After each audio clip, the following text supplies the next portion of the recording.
Hi everyone, it's Heidi Woodard, and today is our Wednesday Moments in Medicine Live. We do these Facebook Live chats every Wednesday for you, our consumers. And I would like to tell you that today I am joined by Dr. Karin Trujillo, and she is one of the thoracic surgeons at Nebraska Medicine. Thank you so much for joining today. Thank you for having me. Before we begin, as we begin every segment, we want to remind our viewers that the information contained in this live chat is to be utilized for informational purposes only. So if you have specific questions about your medical condition or your treatment plan, we still encourage you to talk to your doctor directly. So while you are watching this, please remember that you can ask questions during the live chat. And if you've been watching these more than once, you might recognize that Kayla is the other host a lot of times, and I do some of them and she does some of them. I'm a slightly competitive person, so I would like my comment count to get up a little higher. So ask all the questions. We have an expert today with us, and so we encourage the questions and the feedback.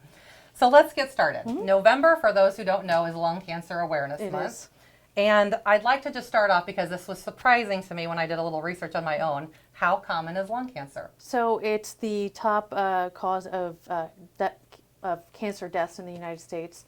Just to give you an idea, in 2018, there will be an estimated 150,000 people who die from lung cancer. And when you compare that to other cancers that are very talked about and sort of out there, like breast cancer, colon cancer, there will be approximately 40,000 deaths from breast cancer this year. So it's almost 3 times the number. I think it's when people do research, they are surprised by those numbers. Absolutely, absolutely. So what are some of the signs and symptoms associated with lung cancer specifically? So you can have a range. Not everybody's going to present the same way. You'll have some people who present with no symptoms whatsoever. And then you'll have some people who will present with fevers, coughs that won't go away, pneumonias, quote unquote, on chest x-rays that get treated and still won't go away. They can have, it really depends on where the tumor is. Where is the lesion? If the lesion is small and peripheral, that could be there for a really long time before it even becomes evident. If it's a large, more central lesion, that will usually present with the cough, the fevers, the pneumonias, and other symptoms. If you have lung cancer that has metastasized, meaning it's gone to different body parts in the bone or liver in the brain, you can present with seizures or double vision if it's in the brain. You can present with abdominal pain or bone pain, really, if it's traveled to the bone. So it really depends on the size of the lesion, where it is, and how big it is. I think a lot of times people are cautious. They feel something might not be quite right with the body, and they might try to wait it out. This time of year, there's lots of colds, the flu season. I would assume your best advice would be if something doesn't feel right, get in and get it checked. I always tell patients, and I also tell my residents this, I feel that patients, if you listen to patients, they will tell you exactly what is wrong with them. I mean, you really, and I tell patients to really rely on that sort of inner alarm bell saying, something's not right here, go figure out what's happening. Because I do think that a lot of people know that something is wrong with them. They may not know what it is, but something's not right. Sure. And that, I think, is a very important signal that you have to listen to. Okay. So, yeah. I would tell people, obviously if it's a cold or a flu-like symptoms, but if, for example, you keep having recurrent pneumonias that don't get better, and even on the imaging it doesn't look any better, then I would say, okay, maybe it's time to, and you've gone through 2 or 3 courses of antibiotics, maybe it's the time to do a little bit of a deeper dive, investigate. So I know when I was growing up, smoking seemed to be everywhere, in the workplace, in our homes. Still the single largest preventable cause of death and illness in the world. Correct, yep. We've heard many reasons why someone who smokes should consider quitting, but in your opinion, what are the resources that you would really drive people to specifically within Nebraska medicine that might help people who are on the bubble, like, I know I should quit, I know the reasons why I should quit, but I need a little help getting there? So I think here we sort of recognize that it is an addiction, that you do need help.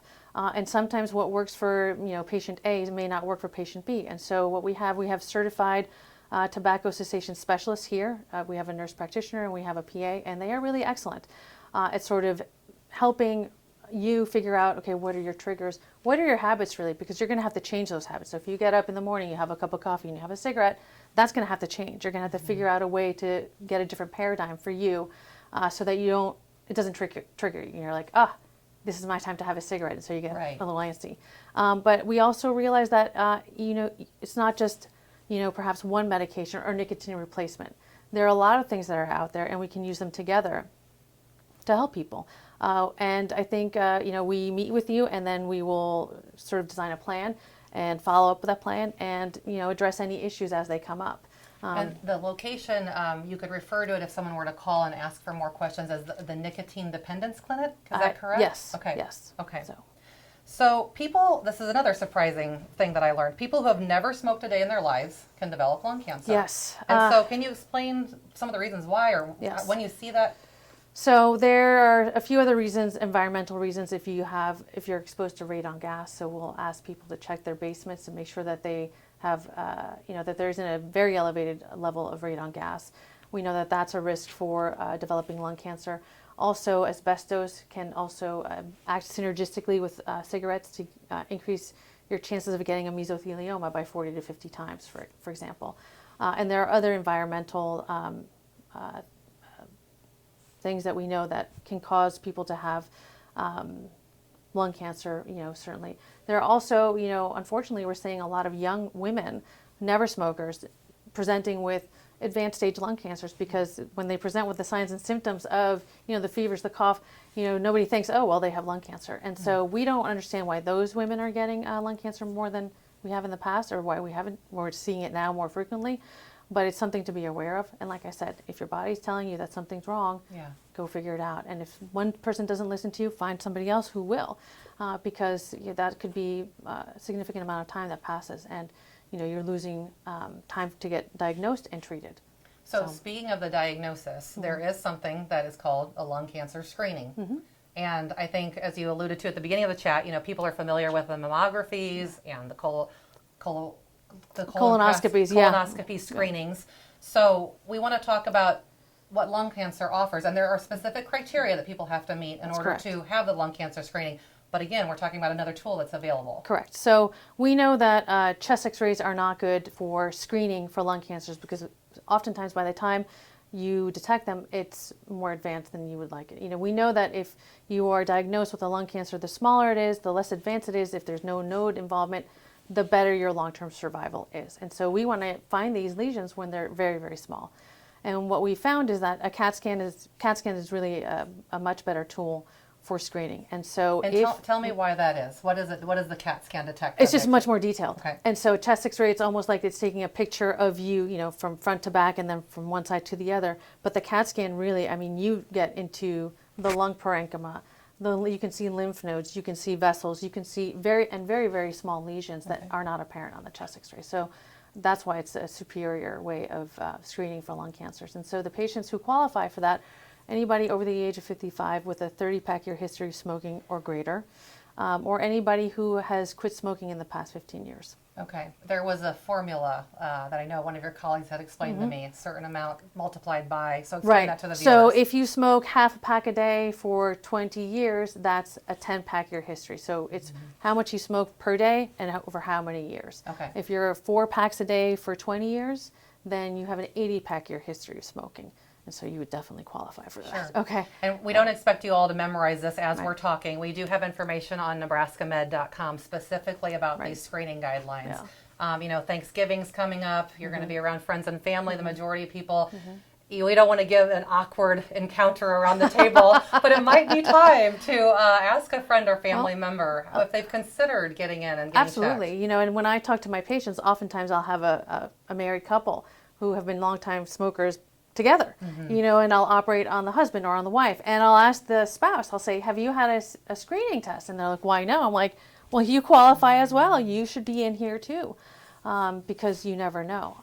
And like I said, we want to be ahead of the game and find these lesions when they're small and not when it's too late to do anything, because we know about 25% of people who present with lung cancer, only 25% of those.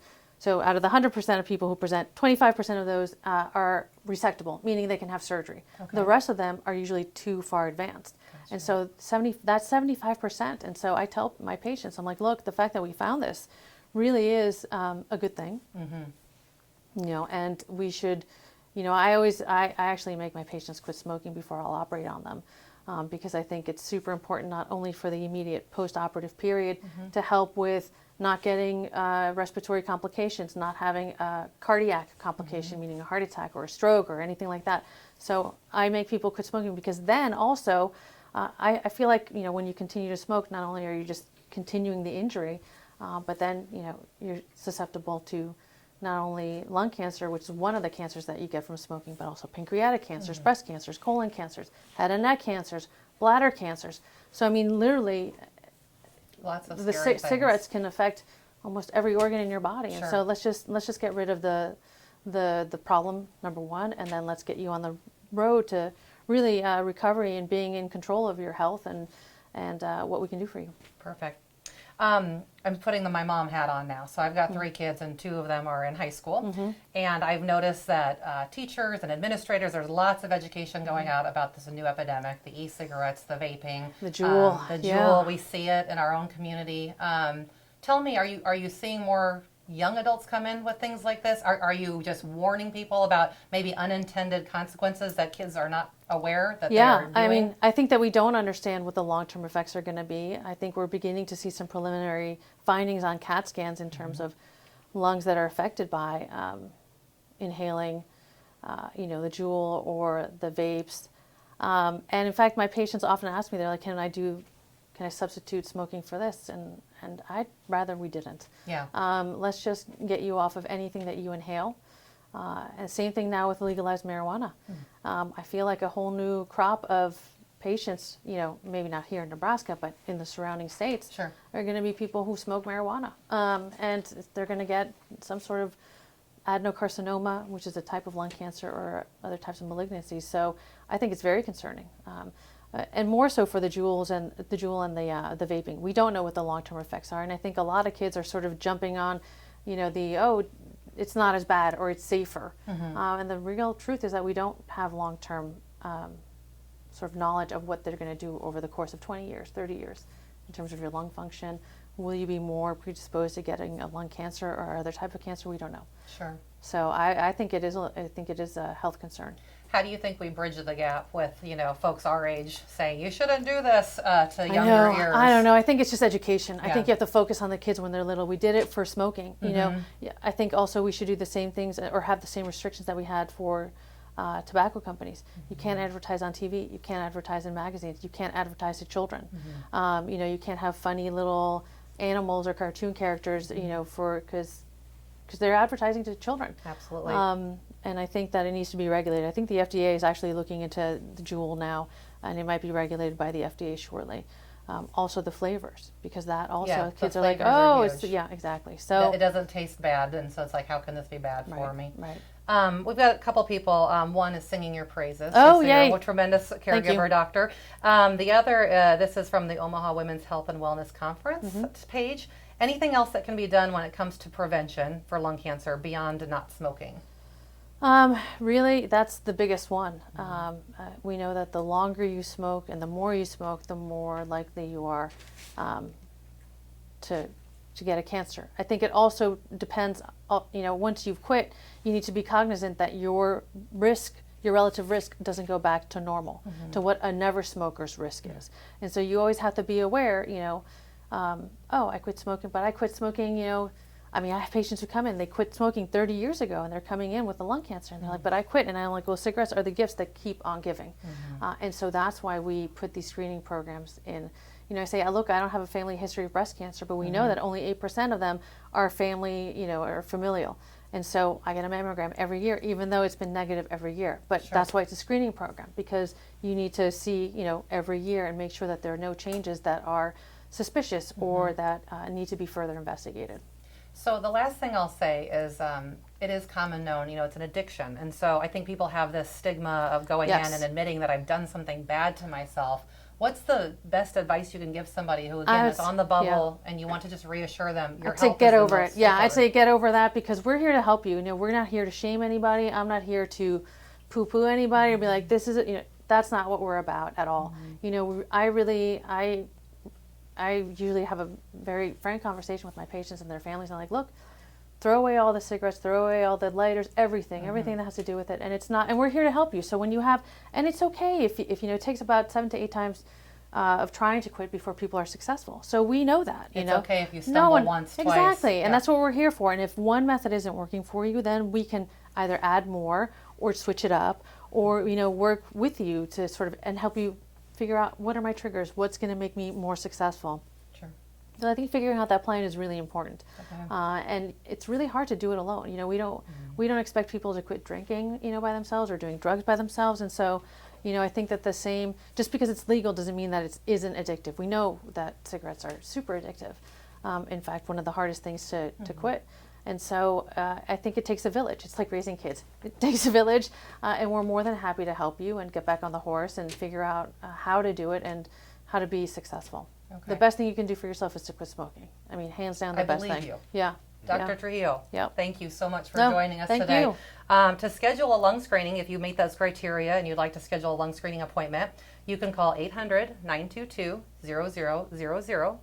Or, again, I mentioned earlier, we have the lung screening guidelines. We have some information about lung cancer on nebraskamed.com. So please check it out following this chat. And I want to, again, wish everybody a happy Thanksgiving, and we will see you next week.